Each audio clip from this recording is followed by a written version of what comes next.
A few years ago, I decided I would finally take the opportunity to play a backlog of video games that people considered the classics. I was not going down a predetermined list, but instead jogging my memory to think of games I wasn't able or allowed to play as a kid, whether it be financial restrictions or age restrictions. Some of the games had no precedent. I saw them on the Xbox store as a kid and had a foggy memory of the box art of a game I thought I would never know the context of.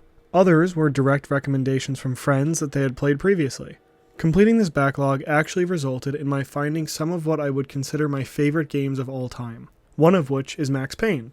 My 31 loyal subscribers would know Max Payne was the star of my previous video, and my previous video was the result of an urge to replay my all-time favorite games with some form of twist to keep it interesting. Welcome to my series that I will currently be referring to as I play a game on a hard difficulty then complain about it being hard. The title is a work in progress but suits both my previous video and what is to come in this video in the future.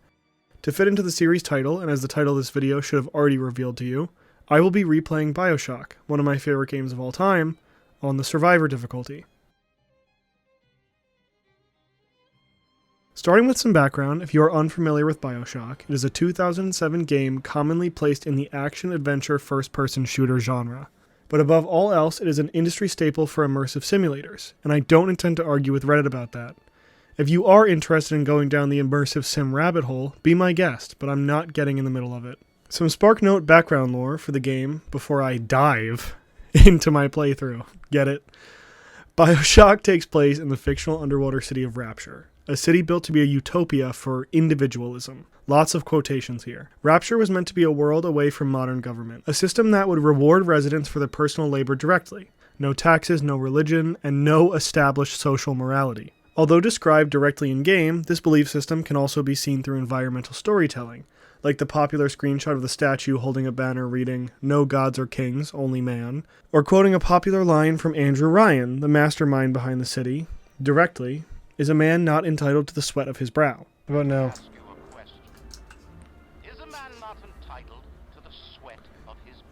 That's a good question. This utopia is in ruins when you arrive. And no, this is not only a result of the borderline anarchist political groundwork, but also a result of plasmids. Plasmids are a highly addictive superdrug serum that allows the average person to undergo immediate genetic modification to allow for superhuman abilities like telekinesis or fire on command. Combine superdrug addicts with essentially no laws, and your result is the state of rapture upon the player's arrival. With background out of the way, let's get into it. Just like my previous challenge playthrough of a game, I was excited on my first day, but equally scared as to what this could possibly entail. And just like my previous challenge playthrough of a game, I immediately felt like I was drowning. Not just because the game starts with a plane crash into the ocean. Being totally honest, the first time I hit an enemy, and the first time an enemy hit me back, I realized what I was in for during this playthrough. Increased enemy health and increased enemy damage to a point where I was nearly demoralized by the first real enemy in the game. An enemy intended to show you how to do damage in the first place.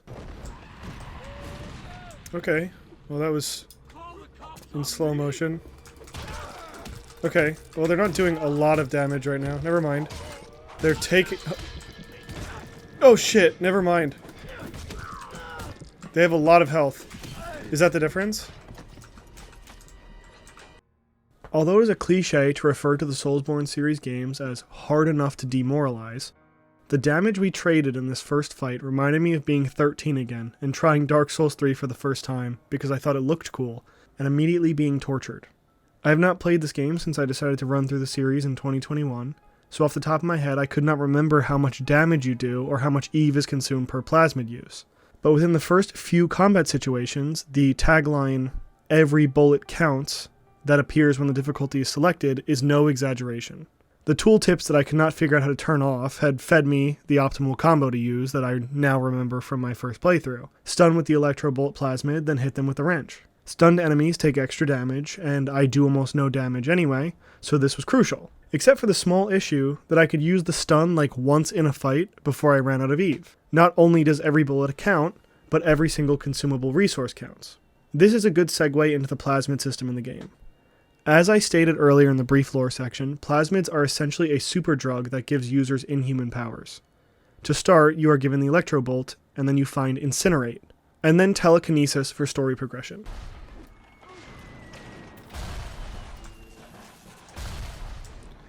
What a bunch of hoopla. What the hell is going on here? You have to use these to progress immediately, but are given only 2 slots prior to the upgrades, encouraging you to dictate which plasmids are most effective to your playstyle, instead of having access to everything at any time. There are 11 plasmids in the game, some being incredibly technical, like Security Bullseye, that is only useful when security enemies are nearby, and some being very crucial to gameplay, especially on this difficulty, like Electro Bolt or Enrage.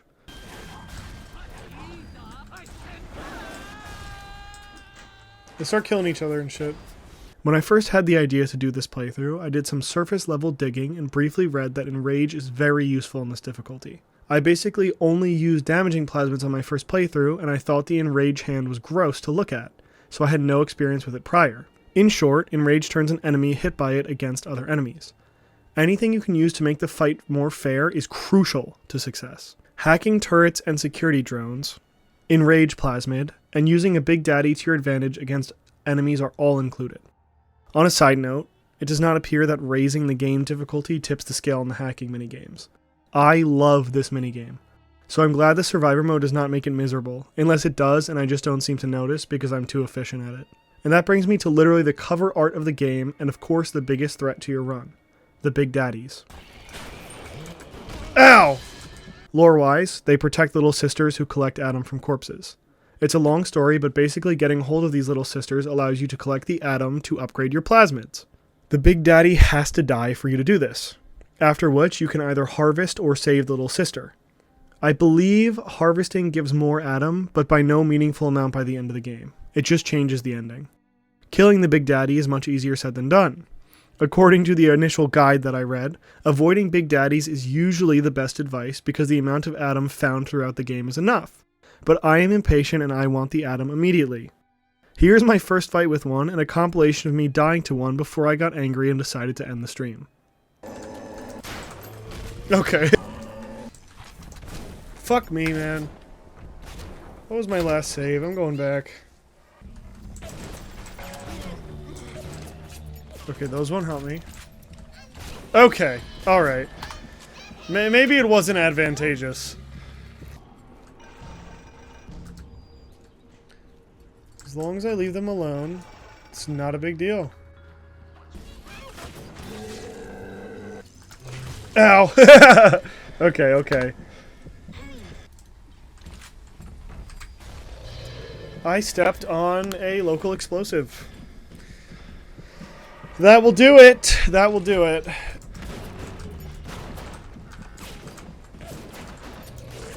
Fuck! Fuck! Fuck! Okay. I'm gonna leave it alone for now.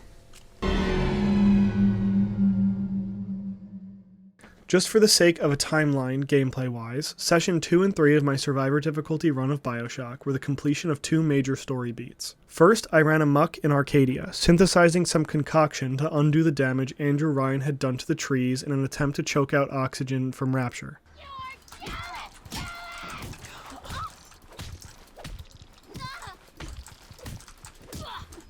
Nice shot, bitch. Then, I unwillingly participated in the creation of a magnum opus art piece for Sander Cohen, an eccentric artist trapped in Rapture who requires you to kill those who betrayed him and snap pictures of their corpses for his art exhibit. Fort Frolic is easily my favorite part of the game. Oh yeah, it is the pervert guy.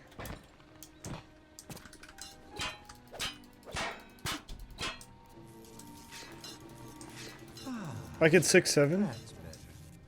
You are cut off from the rambling of Andrew Ryan and Atlas, bickering at each other about the politics of Rapture, operating at the whim of an artist with perverted psychopathic tendencies. It is a bizarre change of atmosphere about halfway through the game that heavily contributes to the horror aspects already present in Bioshock, and shows just how insane life in Rapture has driven people. No, no! I'm trying! Please! Once again, young Fitzpatrick.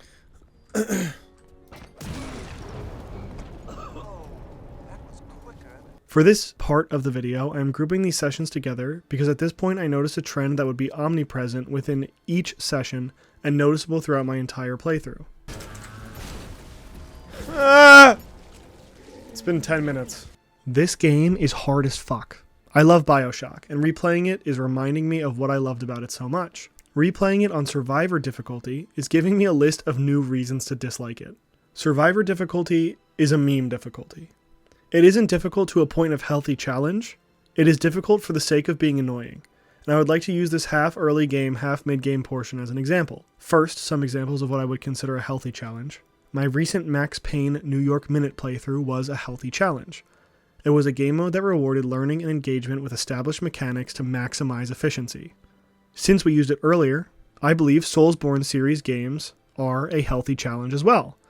Don't get me wrong, every entry in the series does have intentionally aggravating bullshit. There's a hole. I just went like... Did you guys both fall in hell? But if you take your time to learn the game, bosses that felt impossible the first, second, or maybe 10th time you fought them become a cakewalk. Essentially, games that reward practice and mastery of mechanics for success at higher difficulty tasks. At the point I am writing this, I am probably halfway through the whole game, and I have yet to find this difficulty rewarding any sort of behavior but random bullshit until something works. Every major task required of me in this game so far has only been succeeded through head bashing against a concrete wall until I am able to squeeze out minimal results. I ended the second stream early and chose to record the rest in silence because most of my gameplay up to this point was dying over and over again to Big Daddies. In no way would I consider myself a Bioshock expert. I haven't played the game more than once in full, and I haven't played it at all in almost 5 years. So I will not just sit here and act like I am maximizing the usefulness of my entire toolkit. But I am trying. At this point in the game, trying does not feel like enough. And I will repeat many times in this video. Every bullet counts. This means every bullet. And health point, and plasmid, and genetic perks, and instant hack tools, and medkits, and Eve syringes, and dollars, and atom points for upgrades. If it is consumable or useful at all, it matters. And my frustration is found in the fact that these things matter, but don't necessarily help. Every enemy is a bullet sponge.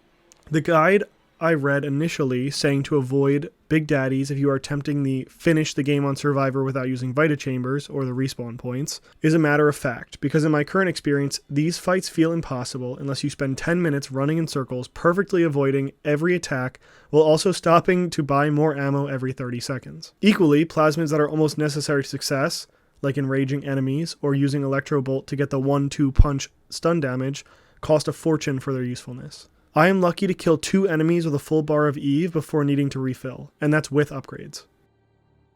Sorry, that was my angry rant. I don't want to complain during this entire video because I am having fun in a weird way. This is going to contradict my rant, but this difficulty level forces you to play in a new way that highlights creativity. In a normal playthrough, you might settle into 1 or 2 weapon plasmid combos for the whole game. Bioshock constantly sets up for multiple outlets towards success, but on lower difficulties you don't really have to change your method. Being constantly at odds with grueling difficulty on Survivor mode, I felt so underprepared for so many situations that I would just try something different hoping for a better result. And when it worked, it was actually incredibly satisfying. In some cases, I devised a few interesting strategies, but I would not necessarily call them consistent or rewarding, and sometimes they only happened by chance. For example, while fighting one of the targets for Sander Cohen, I accidentally ignited this explosive propane tank thing, and it instantly killed them.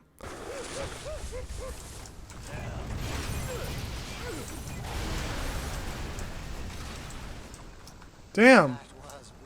This random stroke of luck made me realize that using telekinesis to throw explosives at enemies did insane damage, which I had not attempted or utilized in my first playthrough of the game. I also found use in weapons that I did not care for initially, like the crossbow, that does consistently high damage to Big Daddies and are recyclable. A strategy I attempted several times was what I called the clusterfuck, or to bait enemies into a huge crossfire of turrets and drones, while also enraging them and using hypnotized Big Daddy plasmids to turn rooms into a brawl that I needed no involvement in.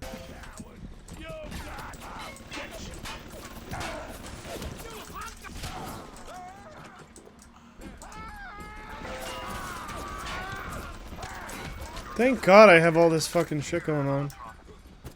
One of my favorite strategies that I employed was to keep a Big Daddy frozen in front of a rocket turret so that the turret would do most of the work. It did work.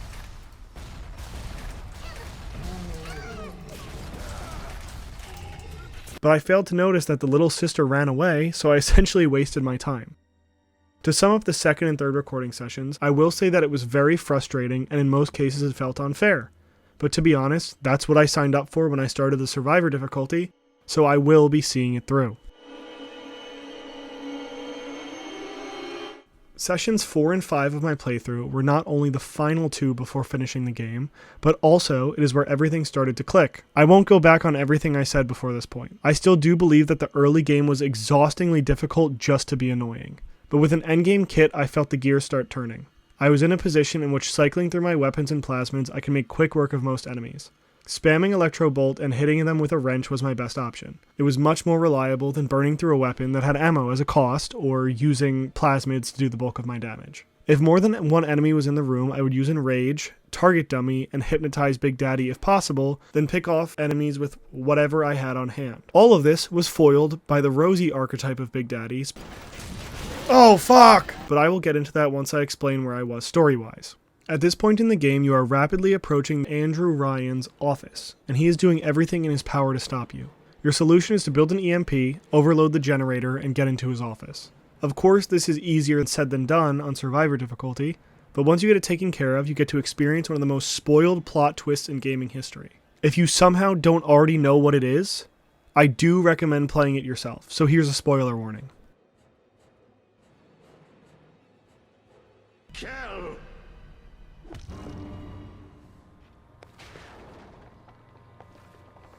That shit had to hurt. Your character is a genetically modified bastard child of Andrew Ryan that was brainwashed into a weapon for and by Atlas, who is actually the Frank Fontaine mentioned throughout the story as a rival to Andrew Ryan and a conman smuggler that's behind the bulk of the issues that rose in Rapture prior to the events of Bioshock. Now that we got all that out of the way, the important part is the phrase, "would you kindly," which has been said multiple times throughout the story, and they show you a flashback to remind you how many times it's been said. Familiar phrase. Would you kindly? Would you kindly get this? Would you kindly find that? Would you kindly find that? Would you kindly find? Would you kindly get this? Would you kindly head to Ryan's office and kill the son of a bitch? What, guys? Triggers you to act on command, and Andrew Ryan uses that to make you kill him. After this, your task is to pursue Frank Fontaine. You escape thanks to the help of Tenenbaum and the Little Sisters, but are subject to further torment caused by the mental conditioning. Fontaine triggers what is essentially a countdown to your death. Yeah, whatever, man.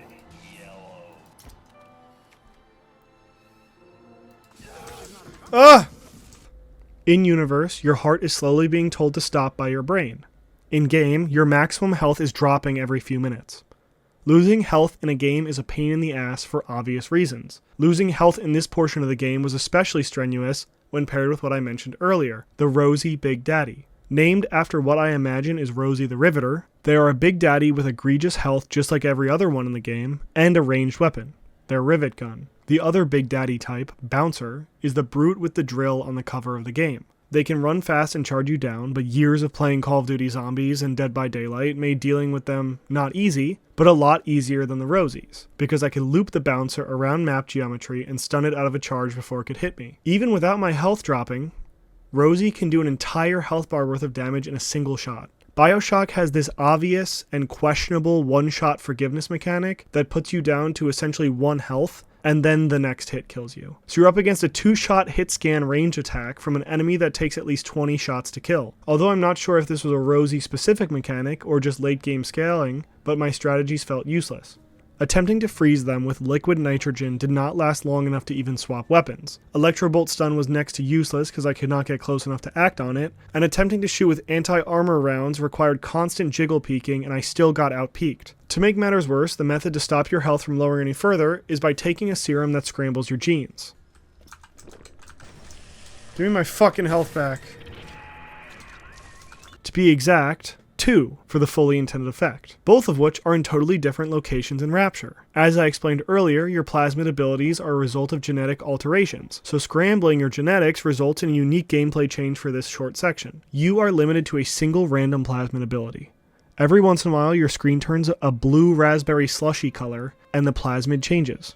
The pros of this are that it fully refills your Eve on every switch. The cons are that it selects a random plasmid whether you own it or not, and it is your only option. This raises obvious concerns because I built my entire playthrough around a specific set of plasmids.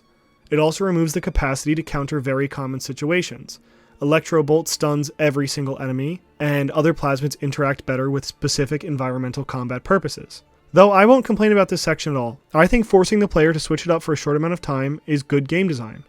Of course, it makes Survivor even harder than it already has been, but ripping the player out of their comfort zone to force creative solutions to problems they could not anticipate is a really good way to mix up a game.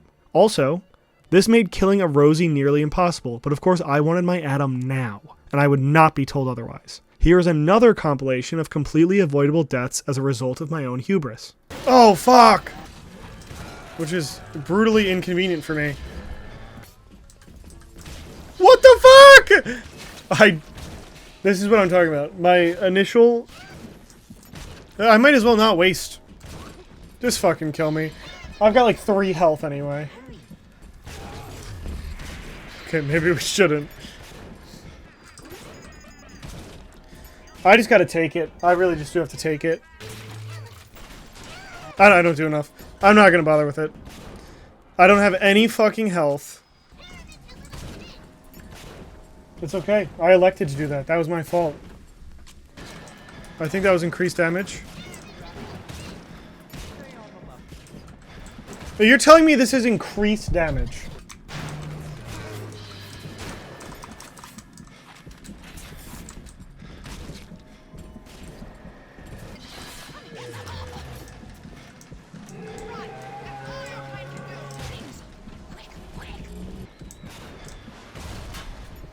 I had a plan, okay?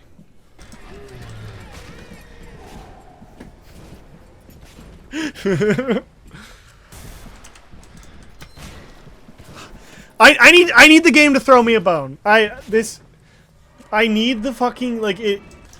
I don't even think Little Sister's here anymore.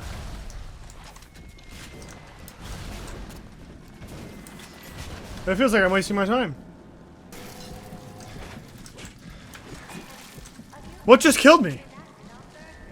Did I just die of, like... This one's dying a lot faster because I had the gang on him. Alright.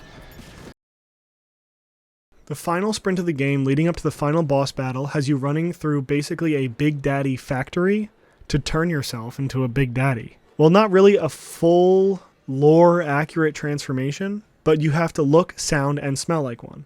Maybe I wasn't paying attention, but what I gathered is that you do this so the Little Sisters will listen to you so you can open the doors to get to Fontaine. Where do you think you're going? You need to become a Big Daddy Yes. before you are able to draw out the little one. Mind you, these are cured Little Sisters, who prior to this listened to Tenenbaum and literally opened a door for you. I find this hilarious because throughout the length of the process, Tenenbaum talks to you like you are some disgusting animal, and she feels regret that the Little Sisters like these stinky, ugly, unlovable beasts. The only way to get through that Why can't I just ask them? sound like and even smell like one of those big stinking brutes. Another portion of this plot point that confuses me is, spoiler alert, the good ending of the game has you growing old and dying, with the Little Sisters you saved caring for you as the person who gave them an opportunity to live a real life. But at least one of the Big Daddy changes was permanent. For the most part, you just put on a suit. But at one point they literally hit you with the Five Nights at Freddy's sister location scooper to alter your voice box to sound like a Big Daddy. Ugh, it's like the scooper from Five Nights at Freddy's. So, was that reversed? Or was Jack making weird whale noises until he died of old age? Maybe I'm looking too far into it, but I looked online and apparently I'm not the only fan who had this question. An immediate benefit of this Big Daddy transformation was 25% reduction for putting on the armor. I was not too fond of this armor in my initial playthrough because your vision is choked out by the mask. At this difficulty, the damage reduction was more than welcome. I would honestly play the whole game again with this annoying filter on if it meant I got a 25% damage reduction. Once again, it didn't help much with killing other Big Daddies. God damn it. Up to the end of the game, I never learned my lesson about fighting them. Up next was a short section of using your new abilities to control the Little Sisters to get through a few doors. They are stalled by their need to harvest Adam, so it's just a classic follow/defend an NPC section that seems to be mandatory in any game made before 2016. This was the last part prior to the final boss. Before I discuss my experience with the final boss, this actually brings me to a side story that I would like to say led me to initially play Bioshock back in 2021. For some reason, I have a very foggy, nostalgic memory of my uncle playing this game when I was at his house, probably the same year this game came out, putting me at around 6 years old at the time. For some reason, I could picture the TV it was on, and him using electrobolt plasmid against this large, metallic-looking figure. When I first played this game, I was chasing this memory. I knew of the game by name. I remember seeing it all the time on the front page of the Xbox 360 store, especially when later entries in the series came out. And I especially remember the Xbox 360 avatar having that animated Big Daddy pet thing. And most importantly, I remember this bizarre, maybe 3-second mental clip of my uncle playing a game 20 years ago that had lingered in my brain for so long. And it turns out what I remembered so briefly was Frank Fontaine, the final boss. Oh, fuck. When you ride the elevator into the arena for the fight, you are greeted with a message essentially telling you this is it. No quick saves or Vita chambers past this point. If you die, your only option is to resume from your last save. Getting this far in the video, you should be aware of how this might be jarring information to me. I did not remember this from my first playthrough in 2021. I didn't really remember any part of the boss but the visuals. This had me even more on edge. I don't recall how difficult it was, nor am I able to save scum. And I especially can't die repeatedly and respawn in Vita chambers until I whittle down the enemy and win through attrition. Turns out my fears were generally unwarranted. The skills I learned throughout the game coalesced here, as final bosses tend to encourage or require, but you saw the rest of my playthrough. All I really learned was how many times I could die to one enemy before I got mad and moved on. The boss battle mechanic is pretty simple. Drain the Atom with the Little Sister Needle, take out his health bar, rinse and repeat until he's dead. In between health stages, he changes elements between ice, fire, and electricity. Off the top of my head, I think he maybe had 6 total attacks. One ranged big one for each of the 3 elements, and then just brute force stuff up close. Frank Fontaine was honestly a pushover. The arena had a ton of stuff lying around to use, like barrels to throw, pits of water to AoE electrocute, health stations if you run out of medkits, etc. Just things to let you play creatively. It was welcome but mostly unnecessary. His reliance on brute force allowed me to loop him around the area and spam the crossbow. The only mix-up Fontaine did outside of element changes were ads being added every round. If you were never deadweight in a Destiny raid mechanic and you're unfamiliar with the term, add stands for additional enemies. First he summoned security drones that I don't believe I even saw. Fuck.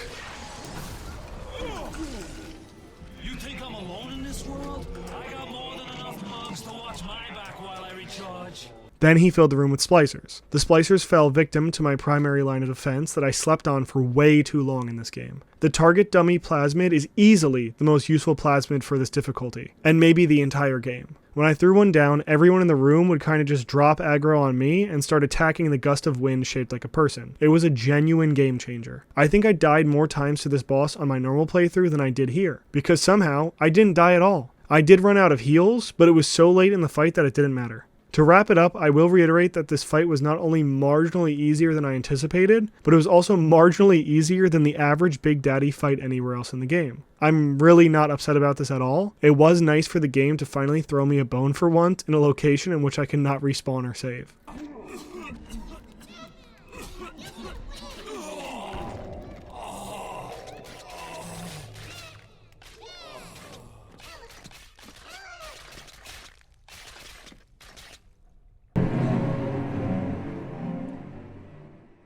I would like to say, regardless of how much I complained during this video, I love Bioshock. This includes the gameplay, the story, the vibes, and every game in the series, including Bioshock Infinite, and just about anything Bioshock related or inspired. That being said, I did have a little bit of fun in this playthrough simply because I enjoy Bioshock. But in regards to the gameplay, I had about as much fun as I expected when I started it. I actually expected this would take me longer than it did to complete. I anticipated hours of frustration in each area of Rapture, but for the most part, an individual level took me no more than a single hour. But I wouldn't call it a particularly engaging hour. If I were doing this as an actual challenge, like the achievement to finish the game without Vita chambers, it would likely be the same experience, just instead of a dozen respawns while I whittle down the Big Daddy, it would be a dozen quick loads and quick saves. To be fair to the game and anyone who does enjoy running this difficulty, most of my deaths were due to stubbornness and impatience. If I was not rushing it to get a video out within a reasonable time period, I probably would have done a bit more thinking instead of brute forcing. Overall, I would not really recommend playing Bioshock on Survivor difficulty for any reason but achievements or just to experience it once. Unlike my verdict on the Max Payne New York Minute playthrough from my previous video, I do not think Bioshock Survivor difficulty improves the gameplay at all. It's not often you write a script that includes the words Big Daddy in it 25 times, but Bioshock has existed for almost 20 years, so I know I'm not the only one, and 25 is probably low for the average long-form Bioshock video. Besides that, I would like to thank anyone who made it to the end of the video. Although it is only my second iteration, I would like to continue this I play a game on hard difficulty then complain about it being hard series. I like to play video games and I like to complain. After this video goes up, I will decide whether I'm going to play No More Heroes on bitter difficulty or Devil May Cry 3 on Dante Must Die. The hardest part of these videos is frequency. Beating a game takes a long time and usually longer on higher difficulties. And as I'm typing this, I have not even started editing yet, so I'm probably 2 weeks away from getting anything out, especially with my work schedule this month. So, if you enjoyed the video, please like, subscribe, comment, favorite, save it to a playlist. Shit, if you want to, chop up this whole video into 10 parts and upload it to TikTok for all I care. Any support and publicity will help me continue making these videos. Like I said last video, I will make them anyway because I do it out of personal enjoyment, but the latter will push me to make them faster. Anyways, thank you, and please go check out my other stuff.